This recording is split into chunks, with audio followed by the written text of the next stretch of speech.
Welcome to mission possible. GK 10,000 objective క్వశ్చన్స్లో భాగంగా part 1లో కొన్ని జీకే ఆబ్జెక్టివ్ క్వశ్చన్స్ని డిస్కస్ చేశాం. పార్ట్ 2లో ఇంకొన్ని జీకే ఆబ్జెక్టివ్ క్వశ్చన్స్ని డిస్కస్ చేద్దాం. పార్ట్ 1 లింక్ కింద డిస్క్రిప్షన్లో ఉంది, ఆ వీడియోని కూడా ఫాలో అవ్వండి. 26th question, where did Gautama Buddha deliver his first sermon? Gautam బుద్ధుడు తన మొదట ఉపన్యాసాన్ని ఎక్కడ ఇచ్చారు? ఇక్కడ మనకి ఇచ్చిన ఆప్షన్స్ ఏంటంటే వైశాలి, షార్నాథ్, బోధ్గయ, షార్వాస్తి. ఇక్కడ మనకు కరెక్ట్ ఆన్సర్ ఏంటి? షార్నాథ్. షార్నాథ్లో బుద్ధుడు తన మొదట ఉపన్యాసాన్ని ఇచ్చాడు. అండ్ ఇక్కడ మనకి ఇచ్చిన రిమైనింగ్ ఆప్షన్స్ ని చూస్తే వైశాలి. వైశాలిలో బుద్ధుడు తన చివర ఉపన్యాసాన్ని ఇచ్చాడు. ఎక్కడిచ్చాడు? వైశాలిలో బుద్ధుడు తన చివర ఉపన్యాసాన్ని ఇచ్చాడు. అండ్ వైశాలిలో లార్డ్ మహావీర కూడా జన్మించాడు. ఈ మహావీర ఎవరు? జైనిజం యొక్క 24th తీర్థంకర. ఎవరంటే లార్డ్ మహావీర. నెక్స్ట్ బోధ్గయ. బోధ్గయ మనకు ఎక్కడుంది? బీహార్లో ఉంది. బుద్ధుడు తన జ్ఞానోదయాన్ని పొందిన ప్రదేశం ఏంటంటే బోధ్గయ. నెక్స్ట్ షార్వాస్తి. ఈ షార్వాస్తి అనే ప్లేస్ మనకు ఎక్కడుంది? ఉత్తరప్రదేశ్లో ఉంది. ఈ షార్వాస్తిలో బుద్ధుడు చాలా సంవత్సరాలు నివసించాడు. Next question, who introduced the ring fence policy? Ring fence పాలసీని ఎవరు ఇంట్రడ్యూస్ చేశారు? ఇక్కడ మనకి ఇచ్చిన ఆప్షన్స్ ఏంటంటే Warren Hastings, Dalhousie, Lord Clive, none of the above. అయితే ఇక్కడ మన కరెక్ట్ ఆన్సర్ ఏంటంటే వారెన్ హేస్టింగ్స్. వారెన్ హేస్టింగ్స్ ఈ రింగ్ ఫెన్స్ పాలసీని ఇంట్రడ్యూస్ చేశారు. అయితే ఈ రింగ్ ఫెన్స్ పాలసీని ఎందుకు ఇంట్రడ్యూస్ చేశారు? నైబర్స్ నుంచి బ్రిటిష్ టెరిటరీస్ ని రక్షించుకోవడం కోసం ఈ రింగ్ ఫెన్స్ పాలసీని ఇంట్రడ్యూస్ చేశారు. ఏ స్టేట్స్ అయితే ఈ రింగ్ ఫెన్స్ పాలసీ కిందకు వస్తాయో ఆ స్టేట్స్ కి బ్రిటిష్ వాళ్ళు మిలిటరీ అసిస్టెన్స్ కల్పించేవారు. నెక్స్ట్ ఈ వారెన్ హాస్టింగ్స్ గురించి చూస్తే ఈ వారెన్ హాస్టింగ్స్ అనే అతను ఇండియాకి ఫస్ట్ గవర్నర్ జనరల్. ఇతని టైంలో రెగ్యులేటింగ్ యాక్ట్ 1773ని ఇంట్రడ్యూస్ చేశారు. అండ్ కోల్కతాలో సుప్రీం కోర్ట్ని ఎస్టాబ్లిష్ చేశారు. ఫస్ట్ ఆంగ్లో మరాఠా వార్ కూడా ఈ వారెన్ హాస్టింగ్స్ టైంలోనే జరిగింది. అండ్ ఇంకా ఈ వారెన్ హాస్టింగ్స్ అనే అతను టైం పీరియడ్ ఏంటంటే 1772 నుంచి 1785. నెక్స్ట్ మనకి ఇక్కడ ఇచ్చిన రిమైనింగ్ ఆప్షన్స్ ని చూస్తే డల్హౌసీ. డల్హౌసీ యొక్క టైం పీరియడ్ ఏంటంటే 1848 నుంచి 1856 వరకు. అండ్ ఇంకా ఈ డల్హౌసీ టైం పీరియడ్ లో ఏం జరిగాయంటే సెకండ్ ఆంగ్లో సిక్ వార్ జరిగింది. అండ్ డాక్ట్రైన్ ఆఫ్ ల్యాబ్స్ ని డల్హౌసీ ఇంట్రడ్యూస్ చేశాడు. అండ్ విడో రీమ్యారేజెస్ యాక్ట్ ని కూడా ఈ డల్హౌసీ టైంలోనే ప్రవేశపెట్టారు. ఫస్ట్ రైల్వే మనకి బాంబే నుండి థానే వరకు మనకి ఫస్ట్ రైల్వే లైన్ కూడా ఎవరి కాలంలో అంటే డల్హౌసీ కాలంలోనే స్టార్ట్ చేశారు. Next lord Clive. ఇతను ఇండియాకి కంపెనీ యొక్క ఏజెంట్ గా వర్క్ చేద్దామని ఫస్ట్ ఇండియాకి వచ్చారు.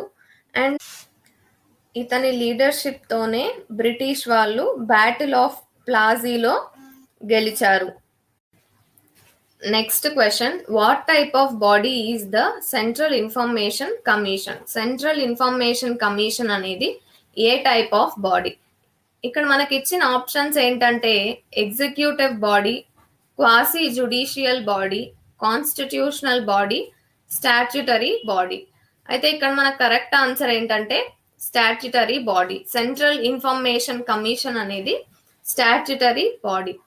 ఈ సెంట్రల్ ఇన్ఫర్మేషన్ కమిషన్ గురించి చూస్తే ఇది మనకు ఎలా ఫామ్ అయిందంటే రైట్ టు ఇన్ఫర్మేషన్ యాక్ట్ 2005 కింద ఈ సెంట్రల్ ఇన్ఫర్మేషన్ కమిషన్ అనేది ఫామ్ అయింది.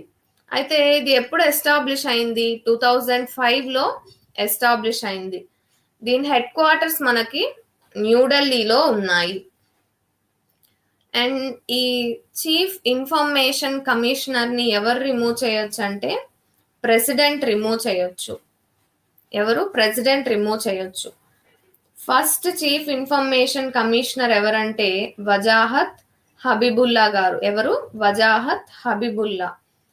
And present chief information commissioner ఎవరంటే యశ్వంత్ కుమార్ సిన్హా. ఎవరు? యశ్వంత్ కుమార్ సిన్హా. స్టాట్యుటరీ బాడీ అంటే ఏంటి? స్టాట్యుటరీ బాడీ అంటే పార్లమెంట్ యాక్ట్ ద్వారా ఫామ్ అయ్యేదే స్టాట్యుటరీ బాడీ. పార్లమెంట్ యాక్ట్ ద్వారా ఫామ్ అయ్యేదాన్ని స్టాట్యుటరీ బాడీ అంటారు. Next question, Bansagar dam is situated on which river? Bansagar dam ఏ రివర్ మీద ఉంది? ఇక్కడ మనకి ఇచ్చిన ఆప్షన్స్ ఏంటంటే కేన్, సోన్, జీలం, మహానది. అయితే మనకి ఇక్కడ కరెక్ట్ ఆన్సర్ ఏంటి? సోన్. సోన్ రివర్ మీద ఈ బాన్సాగర్ అనే డ్యామ్ ఉంది. ఈ బాన్సాగర్ డ్యామ్ ఎక్కడ ఉంది? మధ్యప్రదేశ్లో ఉంది.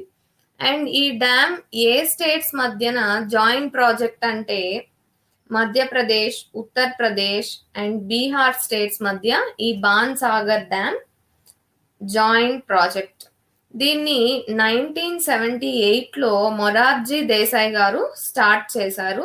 అండ్ ఇది ఎప్పటి నుంచి వర్క్ అవుతుందంటే 2006 నుంచి ఈ డ్యామ్ వర్క్ అవుతుంది. అండ్ ఈ డ్యామ్ దేని మీద ఉంది? సోన్ రివర్ మీద ఉంది. అండ్ మనకి ఇక్కడ ఇచ్చిన రిమైనింగ్ ఆప్షన్స్ ని చూస్తే కేన్. కేన్ అనేది బుందేల్ఖండ్ రీజియన్ లో మేజర్ రివర్. అండ్ ఈ కేన్ రివర్ ఏ స్టేట్స్ నుండి పాస్ అవుతుందంటే మధ్యప్రదేశ్, ఉత్తరప్రదేశ్ నుంచి ఫ్లో అవుతుంది. అండ్ ఇది యమునాకి మేజర్ ట్రిబ్యూటరీ. ఏ రివర్కి? యమునాకి major tributary. Next Jhelum. Jhelum అనేది ఎక్కడ ఫ్లో అవుతుందంటే నార్త్ వెస్టర్న్ ఇండియాకి and northern and eastern Pakistan మధ్య ఈ జీలం రివర్ ఫ్లో అవుతుంది. ఈ జీలం రివర్ ఇండస్ రివర్ కి major tributary. Next Mahanadi. Mahanadi ఎక్కడ పుట్టిందంటే ఛత్తీస్గఢ్ లోని రాయ్పూర్ డిస్టిక్ లో ఈ మహానది రివర్ పుట్టింది. అండ్ ఈ మహానది రివర్ ఎక్కడి నుండి పాస్ అవుతుంది అంటే ఛత్తీస్గఢ్, ఒడిషా నుండి పాస్ అవుతుంది.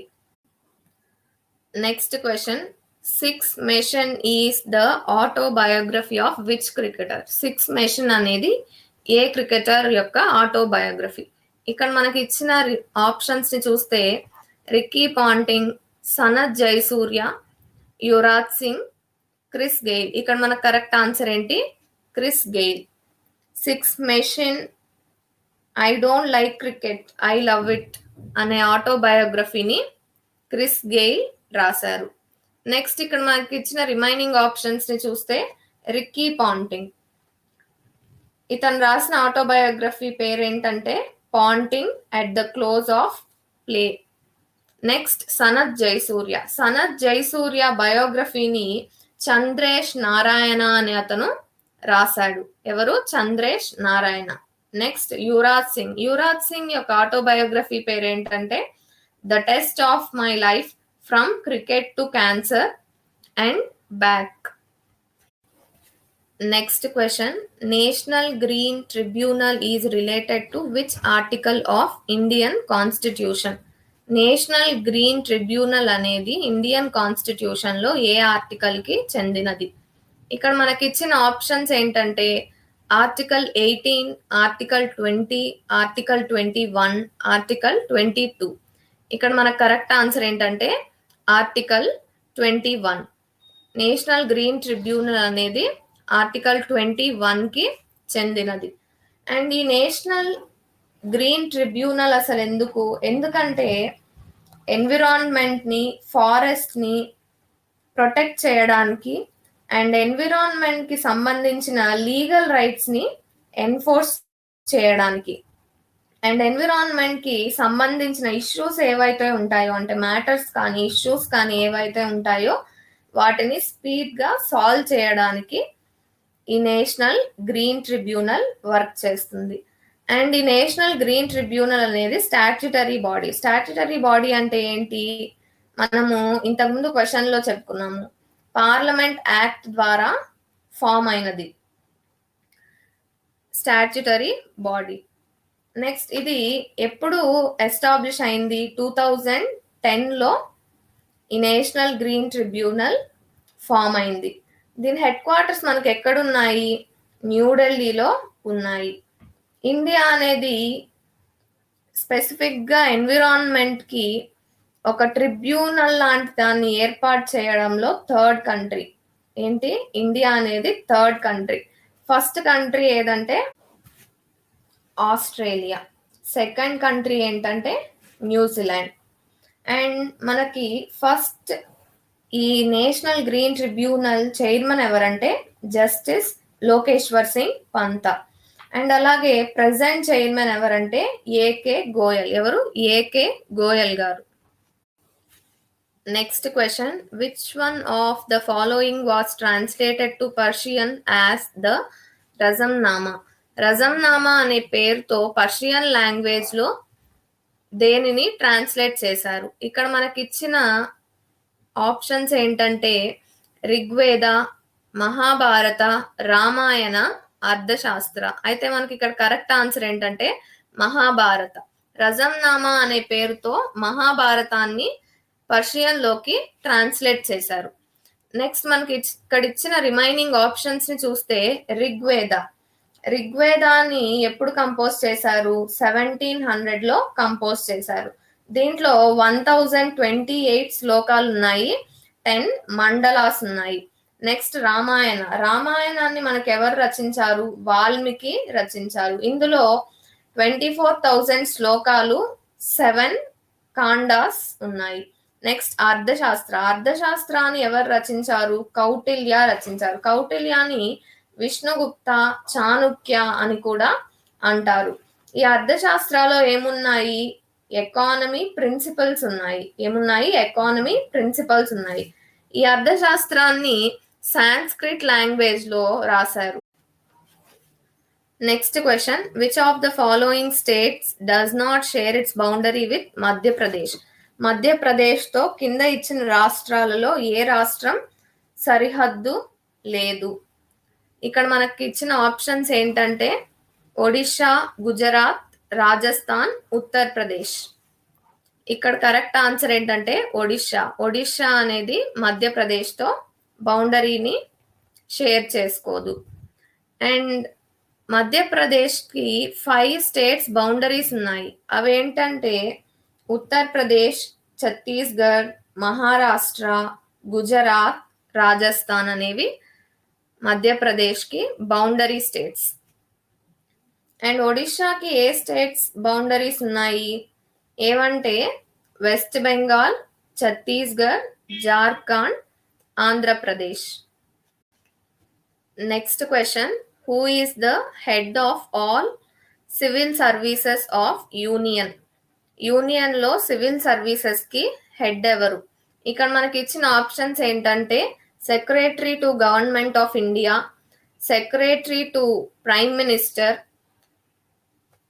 Cabinet secretary, none of the above. అయితే ఇక్కడ మనకు కరెక్ట్ ఆన్సర్ ఏంటంటే cabinet secretary. Cabinet secretary is the head of all civil services. అయితే ఈ క్యాబినెట్ సెక్రటరీ గురించి చూసుకుంటే ఇతని టెన్యూర్ ఎంత ఉంటుందంటే 2 years ఉంటుంది. కానీ గవర్నమెంట్ దాన్ని 4 years వరకు కూడా ఎక్స్టెండ్ చేయొచ్చు. ఈ క్యాబినెట్ సెక్రటరీ అనేవారు డైరెక్ట్గా ఎవరి చార్జెస్ కింద ఉంటారంటే ప్రైమ్ మినిస్టర్ కింద ఉంటారు. ఫస్ట్ క్యాబినెట్ సెక్రటరీ ఎవరంటే ఎన్ఆర్ పిల్లై. ఎవరు? NR Pillai. And present cabinet secretary ఎవరంటే రాజీవ్ గౌబా. ఎవరు? Rajiv Gauba garu present cabinet secretary. Next question, what is the rank of India in human freedom index 2020? Human freedom index 2020లో ఇండియా యొక్క ర్యాంక్ ఎంత? ఇక్కడ మనకి ఇచ్చిన ఆప్షన్స్ ఏంటంటే 98th, 100th, 111th, 140th. అయితే ఇక్కడ మన కరెక్ట్ ఆన్సర్ ఏంటంటే 111th. ఇండియా యొక్క ర్యాంక్ ఎంత? 111th. అలాగే ఇండియాకి పర్సనల్ ఫ్రీడమ్లో 110th ర్యాంక్ వచ్చింది అండ్ ఎకనామిక్ ఫ్రీడమ్లో 105th ర్యాంక్ వచ్చింది. ఎంత? 105th ర్యాంక్ వచ్చింది. అండ్ ఈ హ్యూమన్ ఫ్రీడమ్ ఇండెక్స్ 2020లో ఫస్ట్ ర్యాంక్ వచ్చిన కంట్రీ ఏంటంటే న్యూజిలాండ్. ఈ కంట్రీ న్యూజిలాండ్.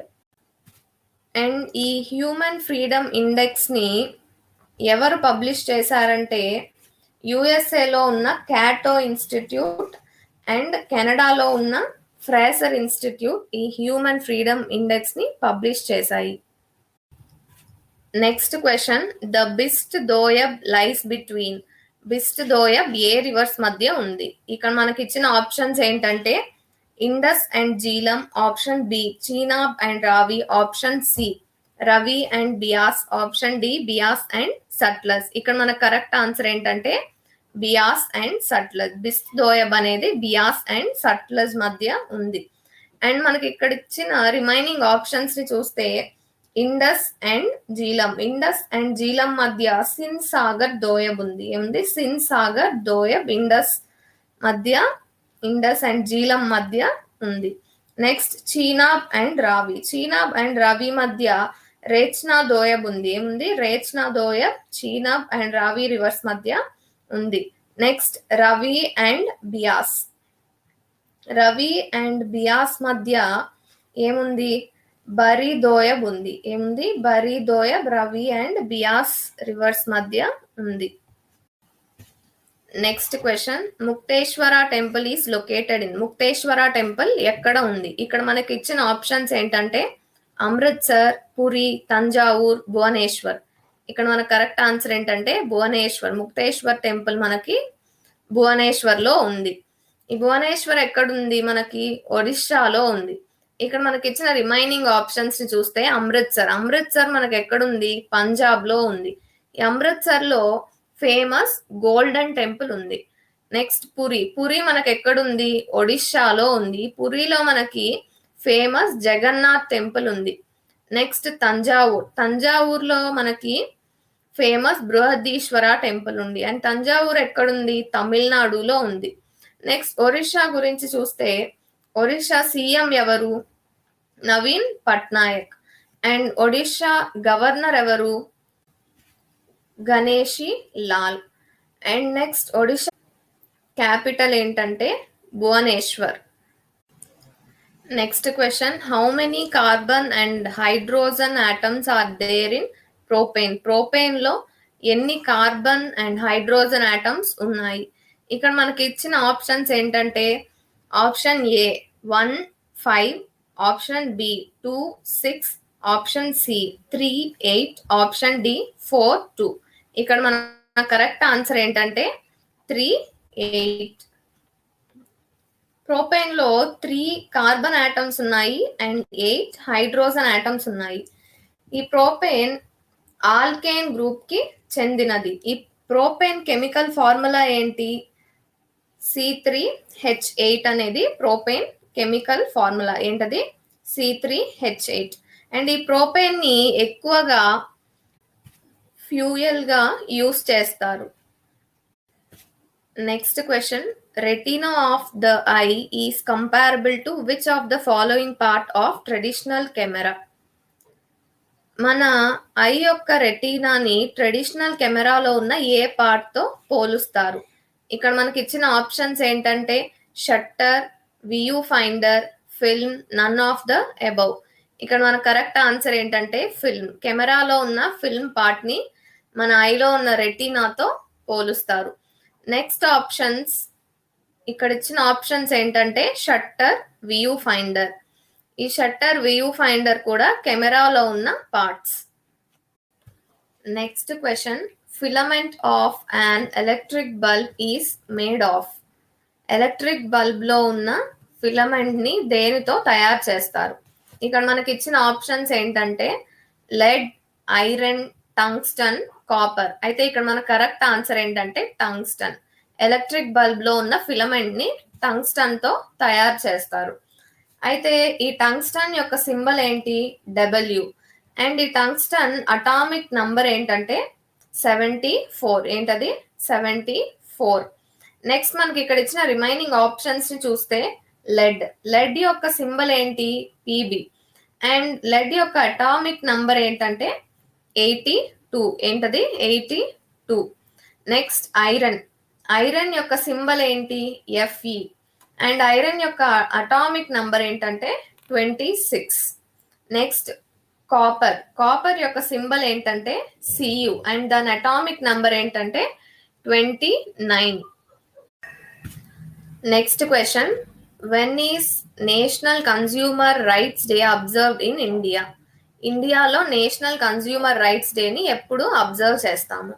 ఇక్కడ మనకి ఇచ్చిన ఆప్షన్స్ ఏంటంటే మార్చ్ 24, ఏప్రిల్ 25, నవంబర్ 19, డిసెంబర్ 24. ఇక్కడ మన కరెక్ట్ ఆన్సర్ ఏంటంటే డిసెంబర్ 24. డిసెంబర్ 24న మనము నేషనల్ కన్స్యూమర్ రైట్స్ డేని అబ్జర్వ్ చేస్తాము. And national consumer rights day 2020 theme ఏంటంటే సస్టైనబుల్ కన్స్యూమర్. ఏంటది? Sustainable consumer. నెక్స్ట్ మనకి ఇక్కడ ఇచ్చిన రిమైనింగ్ ఆప్షన్స్ ని చూస్తే మార్చ్ 24న మనము వరల్డ్ టీబీ డేని అబ్జర్వ్ చేస్తాము. ఏం అబ్జర్వ్ చేస్తాము? వరల్డ్ టీబీ డేని అబ్జర్వ్ చేస్తాము. నెక్స్ట్ ఏప్రిల్ 25న మనము వరల్డ్ మలేరియా డేని అబ్జర్వ్ చేస్తాము. నెక్స్ట్ నవంబర్ 19న మనము వరల్డ్ సిటిజన్ డేని అబ్జర్వ్ చేస్తాము. Next question, who is the author of the book the light of Asia the poem that define the Buddha? The light of Asia the poem that define the Buddha అనే పుస్తకాన్ని రచించింది ఎవరు? ఇక్కడ మనకి ఇచ్చిన ఆప్షన్స్ ని చూస్తే డాక్టర్ బిబేక్ దేబ్రాయ్, నవీన్ చావ్లా, రొమిల్లా థాపర్, జైరామ్ రమేష్. ఇక్కడ మన కరెక్ట్ ఆన్సర్ ఏంటంటే జైరామ్ రమేష్. అండ్ మనకి ఇక్కడ ఇచ్చిన రిమైనింగ్ ఆప్షన్స్ ని చూస్తే డాక్టర్ బిబేక్ దేబ్రాయ్, ఇతను మేకింగ్ ఆఫ్ న్యూ ఇండియా అనే పుస్తకాన్ని రచించారు. నెక్స్ట్ నవీన్ చావ్లా, ఇతను every vote counts the story of India's elections అనే పుస్తకాన్ని రచించారు. Next Romila Thapar, Indian cultures as heritage అనే పుస్తకాన్ని రచించారు. Next question, when was Indian national song Vande Mataram Sung for the first time in Indian National Congress? Vande Mataram national song A Indian National Congress session లో first time పాడారు? ఇక్కడ మనకి ఇచ్చిన ఆప్షన్స్ ఏంటంటే 1888 INC session, 1896 INC session, 1892 INC session, 1903 INC session. ఇక్కడ మన కరెక్ట్ ఆన్సర్ ఏంటంటే 1896 INC session. 1896లో INC సెషన్లో Vande Mataram song first time పాడారు. అయితే ఈ 1896 ఇండియన్ నేషనల్ కాంగ్రెస్ సెషన్ మనకి ఎక్కడ జరిగింది? కల్కత్తాలో జరిగింది. అండ్ దాని ప్రెసిడెంట్ ఎవరు? రహీంతుల్లా ఎం సయానీ గారు 1896లో జరిగిన ఇండియన్ నేషనల్ కాంగ్రెస్ సెషన్ కి ప్రెసిడెంట్. అండ్ మనకి ఇక్కడ ఇచ్చిన రిమైనింగ్ ఆప్షన్స్ ని చూస్తే 1888 ఇది ఎక్కడ జరిగింది? అలహాబాద్ లో జరిగింది. అండ్ ఈ సెషన్ కి ప్రెసిడెంట్ ఎవరు? George you'll. ఈ జార్జ్ యూల్ అనే అతను first English president. Indian National Congress session ని ప్రిసైడ్ చేసిన ఫస్ట్ ఇంగ్లీష్ ప్రెసిడెంట్ ఎవరంటే జార్జ్ యూల్. నెక్స్ట్ 1892లో జరిగిన ఇండియన్ నేషనల్ కాంగ్రెస్ సెషన్ ఎక్కడ జరిగింది? అలహాబాద్ లో జరిగింది. అండ్ దీని ప్రెసిడెంట్ ఎవరు? డబ్ల్యూసి బెనర్జీ. నెక్స్ట్ 1903లో ఇండియన్ నేషనల్ కాంగ్రెస్ సెషన్ ఎక్కడ జరిగింది? మద్రాస్ లో జరిగింది. అండ్ దీని ప్రెసిడెంట్ ఎవరంటే లాల్ మోహన్ బోస్. ఎవరు? Lal Mohan Bose. Next question, which planet has biggest and the strongest magnetic field in our solar system? Solar సిస్టంలో ఏ ప్లానెట్ కి biggest and strongest magnetic field ఉంది? ఇక్కడ మనకి ఇచ్చిన ఆప్షన్స్ ఏంటంటే మెర్క్యూరీ, జూపిటర్, వీనస్, మార్స్. ఇక్కడ కరెక్ట్ ఆన్సర్ ఏంటంటే జూపిటర్. జూపిటర్కి biggest and strongest magnetic field ఉంది. నెక్స్ట్ మనకి ఇక్కడ ఇచ్చిన రిమైనింగ్ ఆప్షన్స్ చూస్తే మెర్క్యూరీకి వీక్ మ్యాగ్నెటిక్ ఫీల్డ్ ఉంది. నెక్స్ట్ వీనస్ ని మనము బ్రైటెస్ట్ ప్లానెట్ అని అంటాము. ఏ ప్లానెట్ ని? వీనస్ ని మనము బ్రైటెస్ట్ ప్లానెట్ అని అంటాము. అండ్ మార్స్ ని మనము రెడ్ ప్లానెట్ అని అంటాము. Next question, donga A type of houses found in which places? Donga type of houses ని మనము ఏ ప్లేసెస్ లో చూస్తాము? మనకి ఇక్కడ ఇచ్చిన ఆప్షన్స్ ఏంటంటే నాగాలాండ్, త్రిపుర, జమ్మూ అండ్ కాశ్మీర్, మేఘాలయ. ఇక్కడ మన కరెక్ట్ ఆన్సర్ ఏంటంటే జమ్మూ అండ్ కాశ్మీర్. జమ్మూ అండ్ కాశ్మీర్ లో మనము డోంగా టైప్ ఆఫ్ హౌసెస్ ని చూస్తుంటాము. జమ్మూ అండ్ కాశ్మీర్ లో ఎక్కువగా శ్రీనగర్ లో ఉన్న ప్రజలు ఈ డోంగా టైప్ ఆఫ్ హౌసెస్ లో నివసిస్తుంటారు. అండ్ ఇంకా జమ్మూ అండ్ కాశ్మీర్ లో డాల్ లేక్ దగ్గర ఉన్న వాళ్ళు, జీలం రివర్ దగ్గర ఉన్న వాళ్ళు ఈ హౌసెస్ లో ఉంటారు. ఈ హౌసెస్ చూడ్డానికి ఎలా ఉంటాయంటే బోట్ షేప్ లో ఉంటాయి. ఎలా ఉంటాయి? బోట్ షేప్ లో ఉంటాయి. ఇక్కడ మనకి ఇచ్చిన రిమైనింగ్ ఆప్షన్స్ చూస్తే నాగాలాండ్ ప్రెసెంట్ సీఎం ఎవరంటే నైఫ్యూ రియో. గవర్నర్ ఎవరంటే ఆర్ఎన్ రవి. అండ్ నాగాలాండ్ యొక్క క్యాపిటల్ ఏంటంటే కోహిమా. నెక్స్ట్ త్రిపుర సీఎం ఎవరంటే శ్రీ బిప్లబ్ కుమార్ దేవ్. గవర్నర్ ఎవరంటే రమేష్ బియాస్. అండ్ త్రిపుర యొక్క క్యాపిటల్ ఏంటంటే అగర్తల. నెక్స్ట్ మేఘాలయ సీఎం ఎవరంటే కాన్రోడ్ కోంకల్ సంగమ. గవర్నర్ ఎవరంటే సత్యపాల్ మాలిక్. అండ్ మేఘాలయ క్యాపిటల్ ఏంటంటే Shillong. Next question, the national commission for backward classes was formed in the year? National commission for backward classes ఎప్పుడు ఫామ్ అయింది? ఇక్కడ మనకి ఇచ్చిన ఆప్షన్స్ ఏంటంటే option A 1993, option B 2004, option C 1950, option D 2005. అయితే ఇక్కడ మన కరెక్ట్ ఆన్సర్ ఏంటంటే 1993. 1993లో national commission for backward classes form అయింది. ఇక్కడ మనకి ఇచ్చిన రిమైనింగ్ ఆప్షన్స్ ని చూస్తే 2004లో మనకి national commission for scheduled tribes form అయింది. ఏం ఫామ్ అయింది? National commission for scheduled tribes ఎప్పుడు ఫామ్ అయింది? 2004లో. నెక్స్ట్ 1950 ఎలక్షన్ కమిషన్ మనకి ఎప్పుడు ఫామ్ అయిందంటే 1950లో ఎలక్షన్ కమిషన్ ఫామ్ అయింది. నెక్స్ట్ 2005లో మనకి సెంట్రల్ ఇన్ఫర్మేషన్ కమిషన్ ఫామ్ అయింది. ఏం ఫామ్ అయింది? 2005లో సెంట్రల్ ఇన్ఫర్మేషన్ కమిషన్ ఫామ్ అయింది. Next question, rickets is caused due to the deficiency of? ఏ విటమిన్ డెఫిషియన్సీ వల్ల రికెట్స్ అనే డిసీజ్ వస్తుంది? ఇక్కడ మనకి ఇచ్చిన ఆప్షన్స్ ఏంటంటే vitamin A, vitamin C, vitamin D, vitamin K. ఇక్కడ మన కరెక్ట్ ఆన్సర్ ఏంటంటే vitamin D. Vitamin D deficiency వల్ల రికెట్స్ డిసీజ్ వస్తుంది.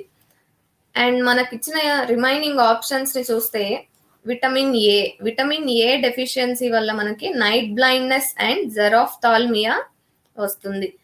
నెక్స్ట్ విటమిన్ సి డెఫిషియన్సీ వల్ల స్కార్వే అనే డిసీజ్ వస్తుంది.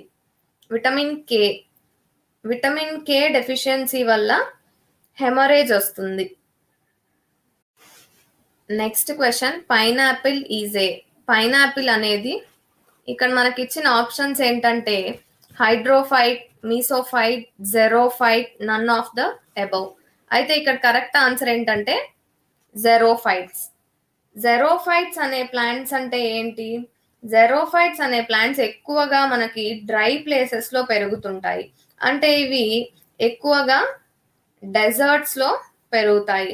నెక్స్ట్ ఈ హైడ్రోఫైట్స్ అనేవి కంప్లీట్ గాను లేదా కొంత పార్షియల్ గాను ఫ్రెష్ వాటర్ లో పెరుగుతుంటాయి. నెక్స్ట్ మీసోఫైట్స్ అనేవి టెరెస్ట్రియల్ ప్లాంట్స్. అంటే వీటికి కొంత మోడరేట్ గా కొంత అమౌంట్ ఆఫ్ వాటర్ అనేది అవసరం.